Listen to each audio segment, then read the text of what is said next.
ಅನೈತಿಕ ಪೊಲೀಸ್ಗಿರಿ ಮಾಡ್ತಾ ಇದ್ದಾರೆ ಅನ್ನೋದು ಒಂದು ಸ್ಪಷ್ಟವಾಗಿ ಕಾಣಿಸ್ತಾ ಇದೆ ಇಲ್ಲಿ. भारत का आके हम लोग ನಮ್ದು ಊರು ಬಾಂಗ್ಲಾದೇಶ ಇಲ್ಲ ಅಲ್ಲ, वो लोग रास्ता से मेरे को पकड़ के लेके गया। ಬಜರಂಗ್ ದಲ್ ಬಂದು ನಮಗೆ ಕಟ್ಸಾರ್ ಮಾಡ್ತಾರೆ. ನನಗೇನು ಹಲ್ಲೆಗೊಳಗಾಗಿದ್ದಾರೆ ಇವರೆಲ್ಲ ನನ್ನ ಕೆಲಸದವರು. ನಾವು ಭಾರತದಲ್ಲಿ ಇದ್ದೀನಿ. ಆಟ್ ನ್ಯೂಸ್ ಕನ್ನಡಕ್ಕೆ ಸ್ವಾಗತ. ವೀಕ್ಷಕರೇ, ಚಿಕ್ಕಮಗಳೂರು ಜಿಲ್ಲೆಯ ಮೂಡಿಗೆರೆಯ ಸಂತೆ ಮೈದಾನದಲ್ಲಿ ಶುಕ್ರವಾರದಂದು ನಡೆಯುತ್ತಿದ್ದ ಸಂತೆಯಲ್ಲಿ ಮೂಡಿಗೆರೆಯ ಸುತ್ತಮುತ್ತಲ ಕಾಫಿ ತೋಟದಲ್ಲಿ ಕೂಲಿ ಕೆಲಸಕ್ಕೆಂದು ಬಂದಿದ್ದ ಅಸ್ಸಾಂ ಮೂಲದ ಕಾರ್ಮಿಕರನ್ನು ಗುರಿಯಾಗಿಸಿಕೊಂಡು ಬಜರಂಗ ದಳದ ಕಾರ್ಯಕರ್ತರು, ನೀವು ಬಾಂಗ್ಲಾದೇಶದಿಂದ ಅಕ್ರಮವಾಗಿ ಭಾರತಕ್ಕೆ ನುಸುಳಿರುವ ಅಕ್ರಮ ವಲಸಿಗರು, ನೀವಿಲ್ಲಿ ಗೋಮಾಂಸ ಮಾರಾಟ ಮಾಡುತ್ತಿದ್ದೀರಾ ಎಂಬ ಆರೋಪ ಮಾಡಿದ್ದಲ್ಲದೆ ಅವರ ದಾಖಲೆಗಳನ್ನು ಪರಿಶೀಲಿಸಿ ಅಸ್ಸಾಮಿನ ಕೂಲಿ ಕಾರ್ಮಿಕರ ಮೇಲೆ ಹಲ್ಲೆ ಮಾಡಿದ್ದಾರೆ ಎಂದು ಕಾರ್ಮಿಕರು ಮತ್ತು ಅವರನ್ನು ಕೆಲಸ ಮಾಡಿಸುತ್ತಿರುವ ಮಾಲೀಕರು ದೂರಿದ್ದಾರೆ.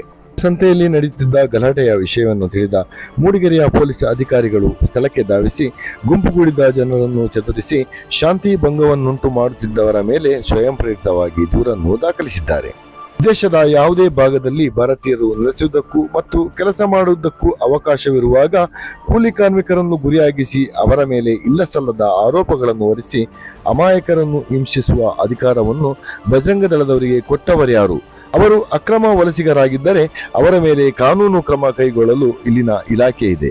ಕಾರ್ಮಿಕರ ಮೇಲೆ ಹಲ್ಲೆ ಮಾಡಲು ಅಧಿಕಾರವನ್ನು ಬಜರಂಗ ದಳಕ್ಕೆ ಕೊಟ್ಟವರ್ಯಾರು ಎಂಬ ಪ್ರಶ್ನೆಯನ್ನು ಸಾರ್ವಜನಿಕರು ಕೇಳುತ್ತಿದ್ದಾರೆ. ನನಗೇನು ಹಲ್ಲೆಗೊಳಗಾಗಿದ್ದಾರೆ ಇವರೆಲ್ಲ ನಮ್ಮದು ಕೆಲಸದವರು. ನಾವು ಅವರೊಟ್ಟಿಗೆ ಕೆಲಸ ಮಾಡಿಸ್ತಾ ಇದ್ದೀವಿ. ಒಂದು ವರ್ಷದಿಂದ ನಾನು ಅವರಿಗೆ ಗುರುತು ಪರಿಚಯದಲ್ಲಿ ಇದ್ದೀನಿ. ಮತ್ತು ಯಾರು ಇದರಲ್ಲಿ ನುಸುಳುಕೋರರು ಬಾಂಗ್ಲಾದೇಶದಿಂದ ಬಂದವರು ಯಾರೂ ಅಲ್ಲ. ಅವ್ರದ್ದೆಲ್ಲ ಡಾಕ್ಯುಮೆಂಟ್ಸ್ ನಾವು ಮೊದಲು ಕಲೆಕ್ಟ್ ಮಾಡಿನೇ ನಾವು ಅವ್ರಿಗೆ ಮೊದಲು ಕೆಲಸ ಕೊಡೋದು. ಮತ್ತು ನಿನ್ನೆ ನಡೆದಂಥ ಘಟನೆಯಲ್ಲಿ ಒಂದು 10-15 ಜನಕ್ಕೆ ನಮ್ಮ ಎಸ್ಟೇಟಿನ ಜನಗಳಿಗೆ ಬಡ್ದಿದ್ದಾರೆ. ಮತ್ತು ಗೋ ಮಾಂಸ ತೊಗೊಂಡ್ಬಂದಿದ್ದೀರಾ ಹಾಗೆ ಹೀಗೆ ಅಂತ ಸುಳ್ಳು ಬೆದರಿಕೆಗಳನ್ನೆಲ್ಲ ಹಾಕಿದ್ದಾರೆ. ಅವರಿಗೆ ಹೊಡಿತೀನಿ ಬರಿತೀನಿ ಅಂತೇಳಿ.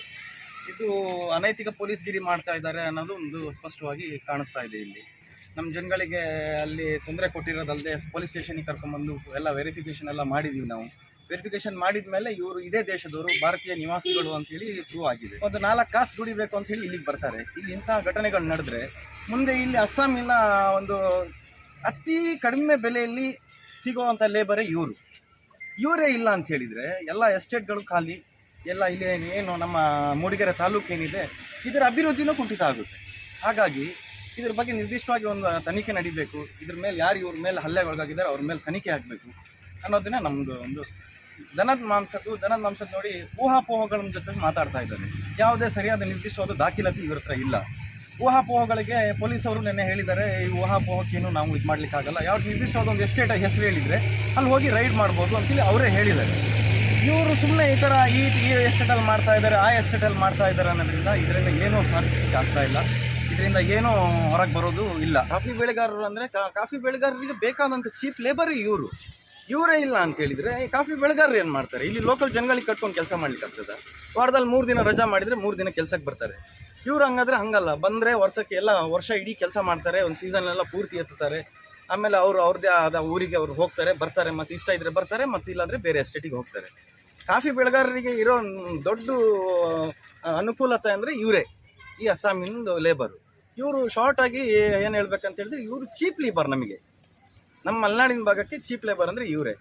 ಅದು ಬಿಟ್ಬಿಟ್ರೆ ನೀವು ಬೇರೆ ಯಾವುದು ಲೋಕಲ್ ಜನಗಳಿಗೆ ಕರ್ಕೊಂಬಂದರೆ 650, 700, 800, 900 ಈ ಥರ ಅವರಿಗೆ 1000 ಇದು ಸಂಬಳ ಕೊಡ್ಬೇಕು. ಬಿಟ್ಟರೆ ಇವ್ರು 350, 400 ರೂಪಾಯಲ್ಲಿ ಕೆಲಸಕ್ಕೆ ಬರ್ತಾರೆ. ನಮ್ಮ ಎಸ್ಟೇಟಿನ ಜನಗಳಿಗೆ, ನಮ್ಮ ಎಸ್ಟೇಟಿಗೆ, ನಮ್ಮ ತಾಲೂಕಿಗೆ ಬೇಕಾದಂಥ ಅಭಿವೃದ್ಧಿ ಇವ್ರ ಕಡೆಯಿಂದ ಇದೆ. ಇವರು ಅದಕ್ಕೆ ಬೆನ್ನೆಲುಬಾಗಿ ಇದ್ದಾರೆ ಅನ್ನೋದನ್ನು ನಾನು ಸ್ಪಷ್ಟವಾಗಿ ಹೇಳಲಿಕ್ಕೆ ಇಷ್ಟಪಡ್ತೇನೆ. ನೀನು ಈ ಥರ ಮಾಡಬೇಡಿ, ನೀನು ಇದು ಮಾಡು, ಸೈಬರಿಗೆ ಹೋಗುವಂತ ಆದಮೇಲೆ ನಾನು ಅದೇ ಹೇಳ್ತೀನಿ. ನೀನು ಸೈಬರಿಗೆ ಹೋಗಿ ಚೆಕ್ ಮಾಡಿ, ನಮಗೆ ತೊಂದರೆ ಇಲ್ಲ, ನಮಗೆ ಏನು ಆಗಿದ್ರೆ ನೀವು ಸ್ಟೇಷನಿಗೆ ನಮಗೆ ಜೈಲಿಗೆ ಕಳಿಸಿ ನಮಗೆ ಆವಾಗ ಮಾತಾಡೋಕ್ಕೆ ಬಿಟ್ಟಿಲ್ಲ. ಸುಮ್ಮನಿರಿ ನೀವು ಮಾತಾಡಬೇಡಿ ಅಂತ ಅಷ್ಟೇ ತನಕ ಮಾತಾಡಿ ನಮಗೆ ಅಲ್ಲಿ ಮಾತಾಡೋಕ್ಕೆ ಬಿಟ್ಟಿಲ್ಲ.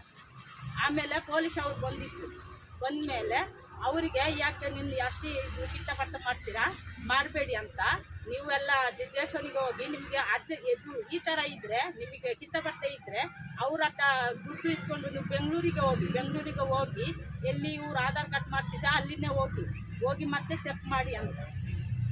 ಅದಕ್ಕೆನ್ನ ಇವರೇ ಜೋರು ಮಾಡೋದು ನಮಗೆ. ಯಾಕೆ ಅಂತ ಅಲ್ಲಿ ನಾವು ಕೆಲಸಕ್ಕೆ ಬಂದಿದ್ದೀವಿ, ಅಲ್ಲಿ ಮೊಟ್ಟೆನಲ್ಲಿ ಸಿಕ್ತಿತ್ತು ನಮಗೆ. ಅವ್ರು ಅಲ್ಲಿ ಬರ್ಕೊಟ್ಟಿದ್ದೆ ಸೋಷಿಯಲ್ ಮೀಡಿಯಾ ಅಲ್ಲಿ ಮಟನ್ ಇಲ್ಲಿ ಸಿಗ್ತಿದೆ, ಮಟನ್ ವ್ಯಾಪಾರ ಮಾಡ್ತಾ ಇದ್ದೆ, ಅಲ್ಲಿ ಮಟನ್ ಎಷ್ಟು ಕೆ ಜಿ ಸಿಗ್ತಿತ್ತು, ನಮಗೆ ಅದು ತೋರಿಸ್ಬೇಕು ಈಗ. ಅದಕ್ಕೆ ನಾವು ಇಲ್ಲಿ ಬಂದಿರೋದು. ಮೂಡಿಗೆರೆ ಬಂದ ಮೇಲೆ 2 ವರ್ಷ ಆಯಿತು. ನಾನು ಅಲ್ಲಿ ಕರ್ನಾಟಕ ಬಂದ ಮೇಲೆ ನಮಗೆ 9 ವರ್ಷ ಆಯಿತು. ನಾನು ಸಿರ್ವಾಸ್ ಕಾಡೇನೆ 8 ವರ್ಷ ಅಲ್ಲಿ 7 ವರ್ಷ ಅಲ್ಲಿ ಇದ್ದು, ಆಮೇಲೆ ಅಲ್ಲಿಂದ ಆ ಊರು ಬಿಟ್ಟು ನಾವು ಮೂಡಿಗೆರೆಯಲ್ಲಿ 2 ವರ್ಷದಿಂದ ಇಲ್ಲಿ ಬಂದಿದ್ದೀನಿ. ಆ ಥರ ನಾವು ಕಷ್ಟಪಟ್ಟ ದುಡಿಯೋಕೆ ಬಂದಿದ್ದೀನಿ. ಮಕ್ಕಳು ಎಲ್ಲರಿಗೆ ಇದೆ, ನಾವು ಒಳಗಿನಿಂದ ಬಂದಿಲ್ಲ. ನಾನು ಭಾರತದಿಂದ इंडियन ಒಳಗೇನೆ ಇದ್ದೀನಿ. मेरा का नाम मोहम्मद अशरफुल इस्लाम। मेरा का घर भारत का आदमी है। हम लोग जब कर्नाटक काम करने के लिए आया, आज 6 महीने हुआ।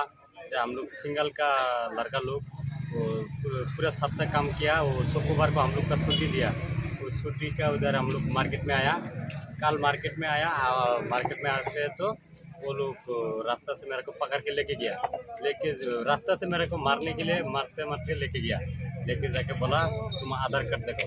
मैं आधार कार्ड निकल के दिया। वो बोला आधार कार्ड ये ओरिजिनल नहीं है, तुम बांग्लादेशी। ऐसे करके बोलते हो तो एक बात करते हैं तो 2-3 स्वर मारता है। इधर से मेरे को कान से मेरे को खून निकला, इधर से पूरा इधर से खून इधर ये मेरे को छिल्ला पूरा फाट के दिया। इधर से मेरे को ऐसे करके मार के वो बोला तुम लोग गोरू घुस किधर रखा। मैं बोला मैं इधर कर्नाटक आने के लिए मेरे को 6 महीने हुआ। मैं गोरू घुस किधर से मिलते हैं नहीं मिलते मेरे को तो मालूम नहीं है इसको। मैं गोरू घुस मैं नहीं कहते, मैं किधर से गोरू घुस देखता हूँ। ऐसे करके बोला। वो लोग बोला नहीं है गोरू घुस तुम किधर रख के आया मेरे को बोलो। ऐसे करके बोलते हैं तो 2-3 मेरे को मारता है। वो लोग का 10-15 आदमी है। उसको मेरे को पूरा इधर से मेरे को पूरा मारा। मैं काम करने के लिए नहीं होता है आदमी मेरे को ज़्यादा जरूरत करते हैं। जो काम का मुख्य मेरे को ज़्यादा जरूरत करते हैं, इसलिए मेरे को काम करने के लिए। हम लोग का गरीब का आदमी है, इधर ये काम करने के लिए आया। इधर इसे करके तुम हम लोग का मारा है, इससे की कौन करते हैं।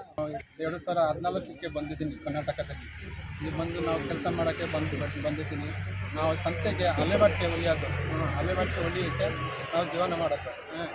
ಮತ್ತು ಬಜರಂಗ್ ಪಾಟೀಲ್ ಬಂದು ನಮಗೆ ಹೇಳಿದ್ದೆ, ನೀನು ಬಾಂಗ್ಲಾದೇಶಿ ಹೇಳೋ, ನೀನು ಜೋರು ಹೇಳೋ ಬಾಂಗ್ಲಾದೇಶಿ, ನೀನು ಎಂತಕ್ಕೆ ಇಲ್ಲಿ ಬಂದಿದ್ದೀಯಾ, ನಿಂದು ಆಧಾರ್ ಕಾರ್ಡ್ ಕೊಡು. ಮತ್ತು ನಾನು ಆಧಾರ್ ಕಾರ್ಡ್ ಬಿಟ್ಟಿದ್ದೀನಿ. ಆಧಾರ್ ಕಾರ್ಡ್ ಕೊಟ್ಟ ನೋಡಿ ಹೇಳ್ತಾರೆ ಇದು ಫೇಕ್, ಎಲ್ಲ ಫೇಕ್, ಇಲ್ಲ ನೀನು ಫೇಕ್ ತಗೊಬಂದಿದ್ದೀಯ, ಬಾಂಗ್ಲಾದೇಶದಿಂದ ಬಂದು ಇಲ್ಲಿ ನೀನು ಇದು ಕೆಲಸ ಮಾಡ್ತಿದ್ದೀಯ. ಮತ್ತು ನಾವು ಹೇಳಿದ್ದೀನಿ ಸರ್, ನಾವು ಅಸ್ಸಾಂ ಜನ, ನಾವು ಬಾಂಗ್ಲಾದೇಶಿ ಜನ ಇಲ್ಲ. ಬೇಕಿದ್ದರೆ ನಮ್ಮ ಆಧಾರ್ ಕಾರ್ಡ್ ಎಲ್ಲ ನೀವು ಚೆಕ್ ಮಾಡಿ ನೋಡಿ. ಮತ್ತು ಎಲ್ಲ ಆಧಾರ್ ಕಾರ್ಡ್ ತಗೊಂಡು ಹೋಗಿ ಸ್ಟೇಷನಲ್ಲಿ ಹೋಗಿ ಎಲ್ಲ ಚೆಕ್ ಮಾಡಿ ಎಲ್ಲ ಕರೆಕ್ಟ್ ಸಿಕ್ಕಿದೆ. ಮತ್ತು ನಮಗೆ ಅಲ್ಲಿಂದ ಬಿಟ್ಟಿದೆ. ನಾವು ಬಾಂಗ್ಲಾದೇಶ ಆಗಿದ್ದರೆ ನಮಗೆ ಜೈಲಿಗೆ ಕೊಟ್ಟಿದ್ದ. ನಮಗೆ ಬಾಂಗ್ಲಾದೇಶ ಹೇಳಿ ಮತ್ತು ನಮಗೆ ಸುಮಾರು ಟಾರ್ಚರ್ ಕೊಟ್ಟಿದ್ದೆ. ನಮ್ಮದು ಮಿಷಿನ್ ಒಂದು ಒಲಿ ಬಟ್ಟೆ ಹೊಲಿಯೋಕ್ಕೆ ಒಂದು ಮಿಷಿನ್ ಇತ್ತು, ಅದ್ರದ್ದು ಬೇಲ್ ಕಟ್ ಮಾಡಿ ಮತ್ತು ಮಿಷಿನ್ ಹಿಂಗೆ ಜಾರ್ಕ್ ಮಾಡಿ ಮೇಲೆ ಹತ್ತಿದ್ದೆ. ಮತ್ತು ನಮಗೆ ಸುಮಾರು ಟಾರ್ಚರ್ ಮಾಡಿದೆ. ಏನೆಲ್ಲ ಟಾರ್ಚರ್ ಮಾಡಿದ್ದಾರೆ, ಏನೇನು ಟಾರ್ಚರ್ ಮಾಡಿದ್ದಾರೆ ಅಂತ 20 ಜಾಗ ಅಂತ 20 ಜನ ನಾವು ಒಂದು 20 ಜನ ಪ್ರಶ್ನೆ ಮಾಡ್ತಾರೆ. ಇದು ಹೇಳೋ ನೀನು ಊರು ಎಲ್ಲಿ, ಹಿಂಗೆ ಹಿಂಗೆ ಹೇಳ್ತಾರೆ. ಈಗ ನಮಗೆ ಎಷ್ಟು ಜನಕ್ಕೆ ಆನ್ಸರ್ ಕೊಡೋಕ್ಕಾಗುತ್ತೆ, ಅಷ್ಟು ಜನ ಪ್ರಶ್ನೆ ಮಾಡಿದರೆ. ಮತ್ತು ತಲೆಗೆ ಹಿಂಗೆ ಮಾಡಿ ಹೇಳೋ, ನೀನು ಬಾಂಗ್ಲಾದೇಶಿ ಹೇಳೋ ಹಿಂಗೆ ಹೇಳ್ತಾರೆ. ನಾವು ಬಾಂಗ್ಲಾದೇಶಿ ಹೇಳಲ್ಲ, ಸುಮ್ಮನೆ ನಾವು ಎಂತಕ್ಕೆ ನಾವು ಬಾಂಗ್ಲಾದೇಶಿ ಹೇಳ್ತೀನಿ. ನಾವು ಸುಮ್ಮನೆ ನಾವು ಇಲ್ಲಿ ಬಂದು ನಮಗೆ 2014ಕ್ಕೆ ಬಂದು ಸುಮಾರು ದಿವಸ ಆಯಿತು. ನಮ್ಮದು ಸ್ವಲ್ಪ ಕನ್ನಡನೂ ಬರುತ್ತೆ. ಹಿಂಗೆ ನಮಗೆ ಇದು ಮಾಡಿದ್ದೆ.